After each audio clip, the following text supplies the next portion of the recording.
اس لیے اچھی طرح یاد رکھیں کہ عذاب القبر حق، سرکار نے فرمایا کہ قبر کا عذاب حق ہے، لیکن وہ ہمیں نظر نہیں آتا کیونکہ یہ پوشیدہ معاملات ہیں۔ اللہ تبارک و تعالی نے ہزارہ چیزیں ایسی بنائی ہیں جن کو ہم محسوس کرتے ہیں، نظر نہیں آتی، جیسے ہوا ہے،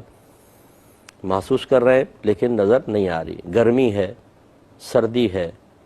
تو یہ چیزیں ہمیں محسوس ہو رہی ہیں، لیکن گرمی کو کیا ہم اپنی آنکھوں سے دیکھ سکتے ہیں؟ سردی کو دیکھ سکتے ہیں؟ نہیں۔ اسی طرح جنات ہیں، فرشتے ہیں، ہم ان کو نہیں دیکھ سکتے لیکن وہ موجود ہیں۔ اسی طریقے سے عذابات قبر ہیں۔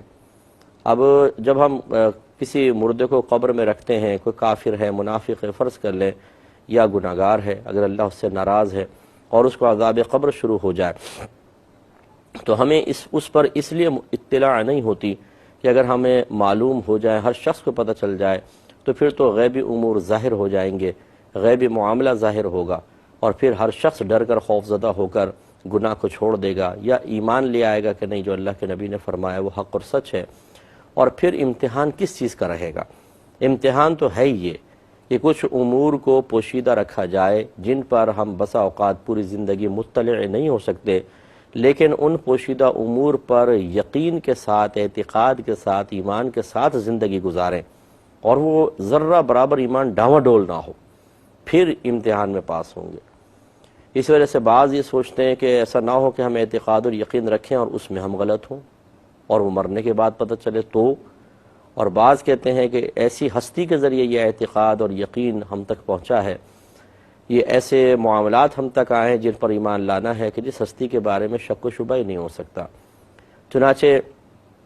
بہت سارے غیر مسلمین اسی لیے نبی کریم صلی اللہ علیہ وسلم پر ایمان لے کر نہیں آتے کہ جب اگرچہ انہیں بتایا جاتا ہے اسلام ہے، آسمانی کتابیں ہیں، وہ نبی گزرے تھے، یار پتہ نہیں ہے یا نہیں ہے، کیسے اعتقاد کر لیں، کیسے یقین کر لیں۔ اور جیسے ہم لوگ ہیں، ہم نے اپنے نبی کریم صلی اللہ علیہ وسلم کو نہیں دیکھا ہے،